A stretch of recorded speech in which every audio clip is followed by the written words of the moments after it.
Всем привет! С вами Кайф Патруль, и сегодня мы прибыли на место Atomic Heart, чтобы выяснить, имеется ли тут кайф. Так что задержимся до выяснения обстоятельств. Так как игра новая, сейчас на экране появится тайм-код, куда перемотать, чтобы не наловить спойлеров. Там обсудим плюсы, минусы игры и подведем итог.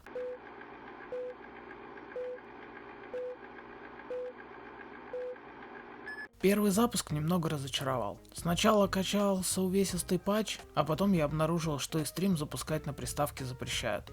Что приятно, в игру завезли режим стриминга. Он решает проблемы с авторскими правами и цензурирует некоторые детали. В начале игры мы оказываемся в лодке. Вокруг нас все мирно, солнечно, одним словом уютное, светлое будущее. К нам даже прилетает дрон с газировкой в граненом стакане. Наверное, к такому миру и стремились коммунисты. Мы играем за Серегу Дурачка. Он же Сергей Нечаев, он же П3. Получаем первое задание и идем в лабораторию. Заодно продолжаем пропитываться этим дивным ретро-футуристичным миром. И как, кстати, сегодня парад в честь праздника. Я так и не понял, какой на дворе год. Из-за этого история продолжает висеть как бы в вакууме, сама по себе. Но это уже придирки. По пути исследования мы встречаем робота Терешкову, коротко рассказывающего о эпидемии коричневой чумы. Коричневая чума – это фразеологизм, а не болезнь. Так и называли фашизм. Название произошло от цвета формы членов Национал-социалистической рабочей партии Германии. Держу в курсе. В ходе ее рассказа мне очень бросилась в глаза гиперболизированная карикатурная жестикуляция, отсутствие лицевой анимации и просто ужасно нарисованное лицо с выпученными глазами. Это даже не комично, а просто абсурдно. Наконец, мы получаем то, зачем пришли. Нас наделяют сканером местности и даже вполне нормально это обосновывают. Только что вы добавили в свою перчатку функции сканера. Сканирующие пространство датчики перчатки посредством нейрополимера установили через вашу нервную систему прямую связь с полимерной сетчаткой ваших глаз. Везде бы так. А вот это интересная реакция на способности. Акстись, дочь моя. Прогуливаемся по палатке, наблюдаем интересную картину, как роботы собирают и тестируют точно таких же роботов, которые, видимо, в свою очередь будут собирать и следующих роботов и так далее. На улице наблюдаем шикарный парад, показанный в трейлере, и в кабинете Сеченова получаем от близняшек супер-ультра ключик, но не от потайной дверцы, как в сказке Буратино, а от Волги. Перчатка наша требует значительных улучшений, которые можно сделать в комплексе Вавилов, так что туда мы и направляемся. Тут нас единственный раз балуют впечатляющей воздушной экскурсией, которая, к сожалению, заканчивается... Начинай боевой разворот! А мне это что с этим делать? Отдельно позабавила реакция Терешковой на происходящий вокруг капздец. Как невежливо с их стороны! Наш подъем продолжается в штатном режиме. Теперь наша задача номера уно – это найти некого предателя Петрова, который якобы устроил восстание машин. Самый стандартный враг в этой игре – усатый мастер кунг-фу Вовчик. Но для меня он просто сантехник из местного ЖЭКа. Едва не превратившись в компост, знакомимся с чуть ли не лучшим персонажем за всю игру. Зина. Баба Зина. И понимаем, что может мы и майор, но до бабули на опыте нам далеко. Упираемся в дверь, которую без улучшения перчатки не открыть, и пройдя мини-босса находим автомат для улучшения и всякого крафта. Мать, это что еще за херня? Ах, какой мужчина! Обожаю петушей. Милый, позволь я приму тебя к кровати. Ах, как волнительно. Непокорные властные мужчины меня заводят. Сейчас я тебя заведу. Я к твоим услугам, милый. Мечтаю порадовать тебя. Что я могу тебе сделать? Открою вам окно модернизации, горячих и толстых пушек. Я сделаю тебе все, что захочешь. И тогда однажды мы с тобой устроим настоящую грязь. Я буду ждать прикосновения твоих сильных рук к моему разгоряченному интерфейсу. Я даже не успел гэгнуть с шутки, как из-за огромного количества фраз это превратилось в кринж. Не поймите неправильно, я не против ни пошлого, ни сортирного юмора, но тут с первого вброса смогли перегнуть палку. нас знакомят с первой ромашкой – камерой слежения, способной поднять тревогу. В аудиозаписи встречаем фразу «Понедельник начинается в субботу», и это отсылочка на повесть братьев Стругацких. Существенную роль в произведении играют ярко выраженные сатирические мотивы. В ней высмеиваются приспособленцы, бюрократы и жулики от науки. Такой вот у нас сегодня полезный выпуск. Тем временем мы нашли ключ, чтобы открыть замок и увидеть первую из многих одинаковых головоломок. Но Я вообще-то не тупой. и загадка решена. Питание в лифте восстановлено, и мы можем открыть дверь, ту самую, ради которой улучшали перчатку. Узнаем, что можем общаться с памятью трупов. С этим будет связано несколько забавных диалогов. Садимся в фуникулер. Тоннели раздолбаны в хлам. Доехать бы без приключений. Вот скотина накаркал. Ведь, как известно, после такой фразы все обязательно пойдет не так. Находим Петрова, однако он успевает сбежать, в придачу прихватив энергоэлемент, питающий дверь. Вот с одной стороны снова запертая дверь, а с другой сюжетно обосновали. Так что придираться не буду. Так, а тут что творится?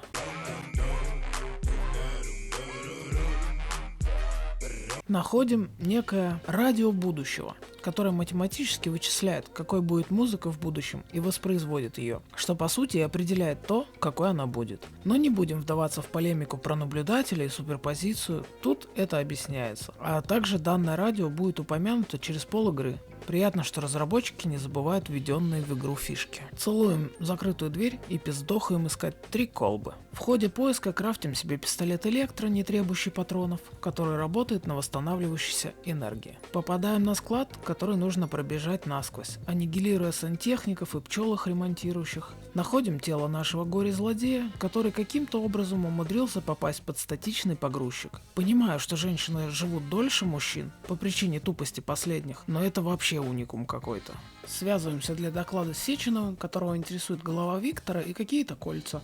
Но раз ни того, ни другого нет, нас просят поспешить на ВДНХ, так как там происходит нечто ужасное. Ну и естественно, мы никуда не уйдем отсюда, не отыскав 4 колбы для открытия двери. Зато мы встречаем новых врагов, зомби, привет Last of Us. Только тут в этом виноваты не грибы, а какие-то растения, поселяющиеся в трупах, коих роботы понаделали немало. Непонятно зачем, делаем мясное смузи, просто шок-контент или в этом был смысл? Может быть. А может и нет. А может, пошел ты? Деремся с мини-боссом и, наконец, спустя гребаных 2 часа вставляем последнюю колбу. К этому времени это стало настолько затянуто, что отреагировал даже главный герой. Я уже задолбался на каждом углу колбы искать. Мы готовы уходить? Да конечно, хули ждать-то? Не могу с ним не согласиться. Поверхность заселена роботами всех мастей и камерами-ромашками, так что в открытую конфронтацию лучше не вступать. На опыте игр студии From Software мною было принято решение пробегать открытые участки, чтобы долго и упорно не ползать на жопе в стелсе. Ведь, как известно, быстрые ноги пизды не получат, так что добегаем до вышки, чтобы разблокировать ворота. Да-да, и тут было все заперто. В это время нам звонит Баба Зина. и предлагает забежать к ней в избушку. И что хочу сказать, домик у нее что надо. Одновременно и зрелищно, и интересно так все переделано на робо-лад. По ее телеку показывают, как Сечина отчитывает госсекретарь и предупреждает о скорой проверке. Нехилое у бабули телевещание, а мне можно такое подключить? Тут Зина. спрашивает нас о кольцах и, дав нам с собой чертеж и напутственный спич, отпускает восвояси. Для того, чтобы добраться до ВДНХ, прибываем на вокзал. Но какое путешествие без билетика? Находим один у ближайшего трупа, но он просрочен. Ищем дальше и находим проездной, однако по-чужому покататься не разрешают. Но ввиду окружающего хаоса и того, что мы при исполнении, входят в положение и посадку разрешают. Так что бегали мы зря, но при учете, что это не заняло много времени, и нам дали пару ультра смешных диалогов, это все стоило того. В красивой катсцене мы насильственно выходим с поезда, не на своей остановке, и получаем апгрейд к заданию. Не только прибыть на ВДНХ, но и включить там тревогу. Нам презентуют сантехника 2.0 с электродубиной и щитом, но мы отправляем его на пенсию. Также узнаем о существовании доп. Локаций, бункеров, которые можно посетить ради гринда и улучшений. А перчатка как-то подозрительно оговаривается о том, что эта станция ее идея. Так и запишем. Открыв очередные ворота, мы встречаем своего первого полновесного босса. Ежи Х-7. Или Ежиха. Появляется она очень эффектно и как Соник летает по арене. Выглядит устрашающе, но стоит понять ее паттерны и устранить ее становится достаточно просто. И вот он, вход на ВДНХ, который, конечно же, заперт. Так что проходим подземелье головоломку, попутно нам рассказывают, что какие-то госструктуры хотят отжать у Сеченова его проект, а взбесившиеся роботы – отличный повод. Таким образом, нам недвусмысленно намекают, что этот сбой может быть выгоден каждому. А вот это уже совсем странно. Находим робота Терешкову, но не целиком, а как бы в образе Венеры Милосской. А для открытия очередной двери нам просто необходима ее конечность. Рука нашлась в комнате с роботом-официантом, который продолжает обслуживать убитых им же людей. Нас он тоже пытается обслужить, но мы объясняем ему, что сервис в его заведении, мягко говоря, хромает на обе ноги. И вот уже ничто не мешает нам открыть пресловутую дверь. Но приключения не заканчиваются, ведь для поднятия тревоги к административному узлу надо подключить Терешкову на пару с подругой, которая хрен знает где, еще и по частям. Хочу обратить ваше внимание, как мы заметили, нормальной реакции ужаса у роботов нет. Мои алгоритмы сбоят от ужаса, но в моей базе данных не заложено вербально-визуальных инструментов, призванных выражать страх, ужас, а также отрицательные или негативные эмоции. А вот понятие озабоченности есть? Один такой в свое время пытался меня... Так, не будем об этом. Да что за кретины создали этих роботов? Ах да, мы видели в палатке, они же сами себя и создали. Если в фильме «Я робот» возникали некие свободные радикалы, из-за чего у роботов появлялись человеческие признаки, то тут это как-то переосмыслили и довольно однобоко. То холодильник домогается, то руки утащат для своих грязных целей. Итак, нам надо вернуть 4 конечности второго робота. И знаете что? Заебало, вот что. Сколько можно на каждом шагу для открытия дверей собирать 3, 4, 5 ключей? Сука, в 23-м году нельзя сделать квест поинтересней? Поймите меня правильно. Я бы с удовольствием прошел тут по всем комнатам и сам. Или, если надо было бы найти эти кольца, которые так всем нужны. Но когда из раза в раз перед вами закрытая дверь и снова пиздуй за ключиком, это уже ни в какие рамки. Ребята ну очень палятся, что игру растягивают, не думая. Просто мне кажется, что задача сценариста сделать так, чтобы у тебя была мотивация идти по локации, что-то собирать. А эти треклятые ключи, ну просто творческая импотенция. Тут я нашел очень непростую локацию, как в худшем проявлении Souls-like игр. Меня просто бесконечно закидывали дальними атаками, одновременно подсовывая под жопу в ближнем бою. Слив так с десяток раз я снизил сложность, и тут хочу неожиданно похвалить. Мало кто для разной сложности настраивает не только хп врагов, а еще и их интеллект. Враги стали менее агрессивными и умелыми. Да, вы можете сказать, что этих ребят было бы просто разобрать, скрафтит и себе какое-то ультимативное оружие. Но тогда это минус оружия, которое внесло бы им баланс. Вернемся к атомному сердцу. Проходим пространственные головоломки, убиваем нового мини-босса и наконец собираем робота. Запускается кат-сцена, в которой с обещанной проверкой является госсекретарь с толпой охраны. Приказывает Сеченову закрыть проект «Коллектив 2.0», и тут мы теряем сознание. Ловим приход, в котором попадаем в а-ля Зазеркалье. Даже пушистыми лапами наделяемся. А очнувшись, находим госсека и его охрану мертвыми. Сеченов с помощником ведут себя крайне подозрительно, на чем игра фокусирует наше внимание. Близняшки делают очень странные манипуляции, и покойся с миром, господин госсекретарь. Нам сообщают, что с предателем Петровым гештальт не закрыт, ведь его смогла спасти помощница нейрохирург. Ее зовут Лариса, и вообще она топит за все хорошее, против всего плохого. Серый открывает ей глаза на деяния Петрова, а он не отрицает. В итоге эти двое ссорятся и уходят кто куда. Снова идем за Петровым. Он окопался в театре, перед которым мы встречаем нового босса. Театр этот необычный, а для элиты. А еще предоставлял необычные услуги для рыбосеков, людей, которые любят пошалить с роботами. Нормально у них культурная программа. Кстати, Сеченов в курсе такого рода занятий. Витя не зря выбрал это здание, ведь раньше тут работал. И пока мы за ним шли, он успел поехать к крыше из-за расставания с Ларисой, устроить ловушку герою и организовать целое представление для нас одних. Сверхпродуктивненько. Проходим головоломку с балеринами, выставляя их в нужные позы. И смотрим катсцену, в которой Петров отдает нам те самые кольца и объясняет, что в роботов боевой режим и оружие было заложено на этапе конструирования, а как мы знаем, создал их Сеченов. И красивым движением выпиливается из игры и жизни, уступая сцену боссу Наташе. перетанцевав которую, лутаем голову Виктора и говорим с каждым, кто когда-либо интересовался кольцами. Вам, как и мне, наверное, уже не терпится узнать, да что же это за кольца такие? Если вкратце, проект «Коллектив 2.0» дает людям возможность управлять роботами силой мысли, но для этого они должны быть в проекте. Сделать вакцину и вживить имплант, что попахивает тотальным контролем, но при этом разлогиниться невозможно. Каждое из колец представляет собой мастер-ключ, благодаря которому ты можешь входить в систему инкогнито и выходить, когда захочешь. Спускаемся в комплекс, где велись разработки для освоения космоса, и узнаем, что те растения, делающие из трупов зомби, получились в результате экспериментов жизни флоры в безвоздушном пространстве. Держу в курсе. На этом этапе встречаются металл-каверы старых песен, таких как «Трава у дома» и «Арлекино». Очень напомнила стилистику рок-металл-каверов Пушного. Не он ли это? Тем временем нам рассказывают, что Советы планировали, чтобы роботы, проданные и предоставленные в качестве гуманитарной помощи, захватили правительства и военные базы других стран в целом и Америки в частности.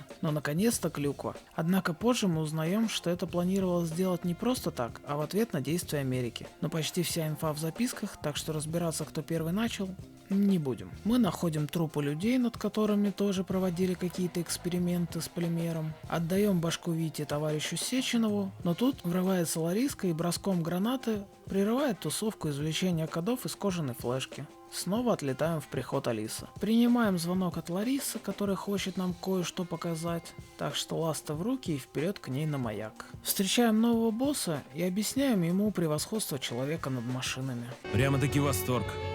Я бы не отказался там побывать, но даже не думаю, что творится в нем сейчас. А это прям жирнющий омаж в сторону утопичного подводного города, созданного Эндрю Райаном. Лариса демонстрирует нам всю ситуацию с другой стороны. Тут в клетках сидят умалишенные, на которых проводили эксперименты, связанные с проектом «Коллектив 2.0» и управлением всеми, кто подключен к нему. После всего увиденного Сережка соглашается помочь. У нас начинаются глюки, но в мир Алисы мы не проваливаемся. И Лариса выкупает, что это все из-за той же программы по контролю над разумом. А то пространство называют лимбо. Но после всего этого продолжает, как ни в чем не бывало, идти впереди к нам спиной. Ну а хули нам? Нейрохирургом. Вскрывается, Вот это поворот! что наша перчатка Храс была человеком, неким Харитоном Родионовичем Захаровым, и работал он вместе с Сеченовым.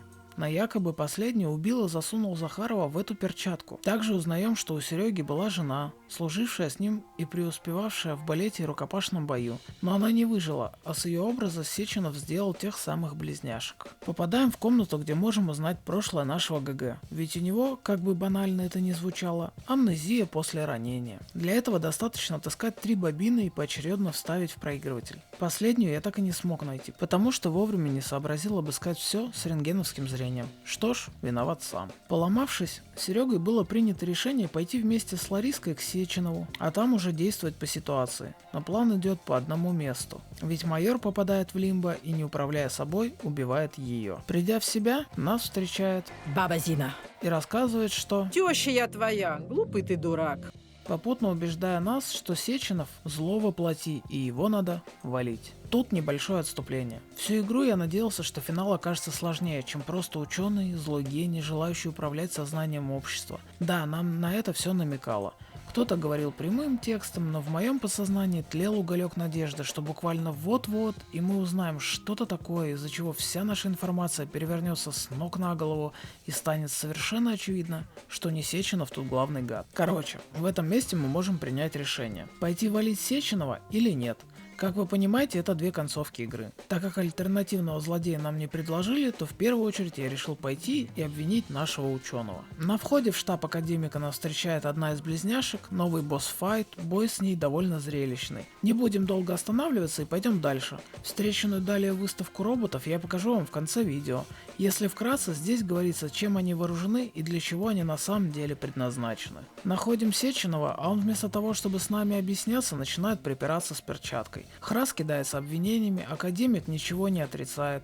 С полной уверенностью, что злодей найден, вступаем в очередной красивый бой сразу с 2 близняшками, правой и левой. После сразу начинается катсцена, мы стреляем в Сеченова и узнаем, что Храс с нами манипулирует и нашими руками убил Ларису и госсека. Вот это поворот! Мы пытаемся разобраться с перчаткой, но не успеваем и падаем от удара тока под слова ты свое отслужил. Харитон заявляет, что он следующий виток эволюции, а мы просто жалкие людишки. Такой вот мотив. Если вы сейчас не в полном ахуе, то, видимо, вам стоило дойти до этого в игре, потому что это ощущается настолько куцей недосказанной концовкой, что я даже не знаю, где бы конец был еще менее информативным. Нам не говорят ни что с героем, ни что Захаров планирует делать дальше. Видимо, чтобы в сиквеле двинуться в любую сторону, в зависимости от отзывов, рецензий и теорий. Если мы выбираем вторую концовку и отказываемся идти к Сеченову, начинается вообще какая-то вакханалия. Это настолько не вяжется, что убедительнее будет спич 4-летнего ребенка о том, как он провел время в садике, притом на прошлой неделе. Поэтому лучше посмотрите сами. И кстати, Харитон, я тут подумал. Да? Хуй на! А ведь и правда полимерный расширитель «Восход», который находится в моей голове, твое изобретение. Ты хотел использовать людей еще до появления коллектива. Может, Сеченов и хочет выбить дерьмо из голов человечества, подавив волю. Но он не уничтожает и не превращает людей в монстров вроде меня. Иначе использовал бы «Восход», а не мысль и прививку. Это ошибка! Ах ты, сука! На, тварь! Не отвертишься! По итогу Серега просто свалил. То есть вторая концовка еще более скомканная, ничего не объясняющая, так еще и лишает вас двух офигенных босс-файтов. Ну такое. Теперь претензии к сюжету. Тут, так пытались сохранить интригу до твиста, что когда он случился, к поведению и реакции Сеченова на многое происходящее возникают огромные вопросы. Если он не главный злодей, то зачем было откровенно придумывать нападение роботов на госсекретаря, когда там был лишь майор, сам ученый и его помощник. Когда случается такой резкий сюжетный поворот, мы начинаем смотреть на вещи под другим углом. И все детали должны не только не противоречить сами себе, но и складываться в общую картину. Хороший пример грамотной работы сценариста – это недавно вышедший фильм «Стеклянная луковица», где было именно так. Теперь перейдем к плюсам и минусам данной игры. Начнем с плюсов. Ретро-футуристичный СССР просто бомба. Мне в целом нравится данный жанр. Да наверняка и вам нравилась картинка до катастрофы Fallout. В целом вся атмосфера игры, поддерживающая картинку музыкой и саунд-дизайном, тоже на высоте. В эту атмосферу игра погружает довольно умело. Драйвовая боевка и разнообразность врагов,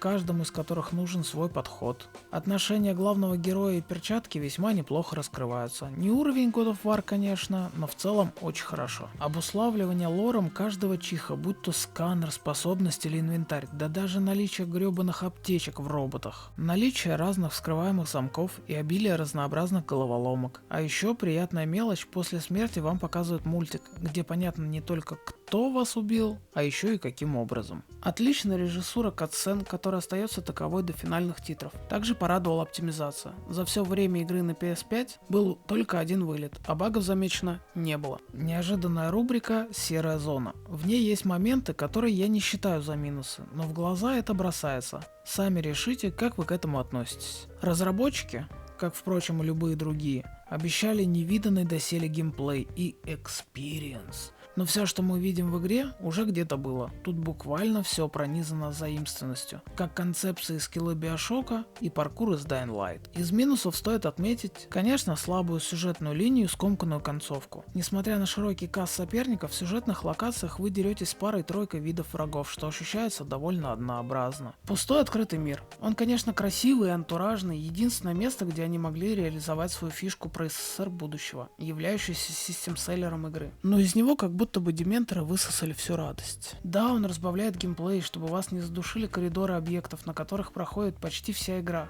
Но в нем из активности все, что есть, это бункеры. Никаких доп-квестов и тому подобного. Враги тут резкие, как понос. Молниеносно улетают за пределы экрана, и на стике их ловить очень проблематично. А автоприцеливание лишит бои интереса. Ну а гребаные ключи это просто... Тупое говно тупого говна. Мои впечатления от данного проекта можно емко передать одной фразой. Начали за здравие, закончили за упокой. Ну а если серьезно... Ну, господа, по-моему, это лайк, господа? Лайк. Для дебютной игры студии это отличный результат. Я очень надеюсь, что набрав побольше финансирования и опытных сотрудников, ребята сделают работу над ошибками и в следующий раз поразят нас еще больше. Надеюсь, больше я никаких сраных колб не увижу.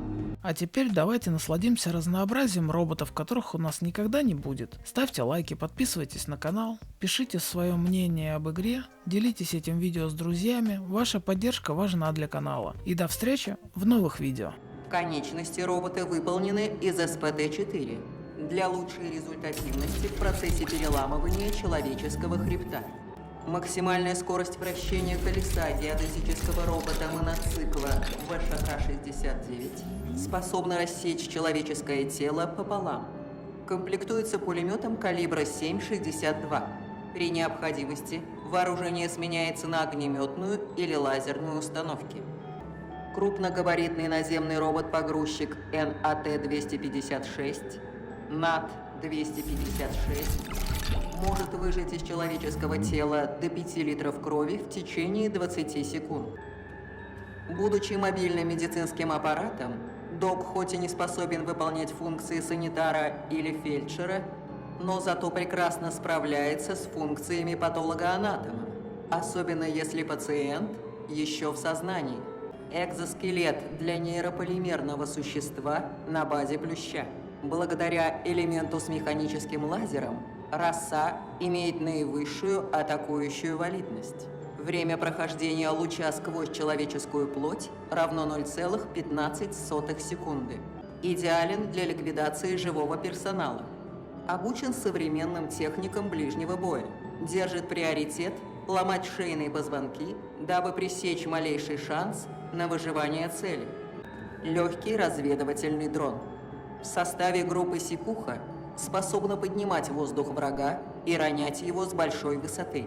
Кроме грузоперевозок, Дрофа используется в карательных операциях. Благодаря уникальной форме своих лопастей, работающих по принципу винта Архимеда, может раздробить человеческое тело, подобно промышленной мясорубке.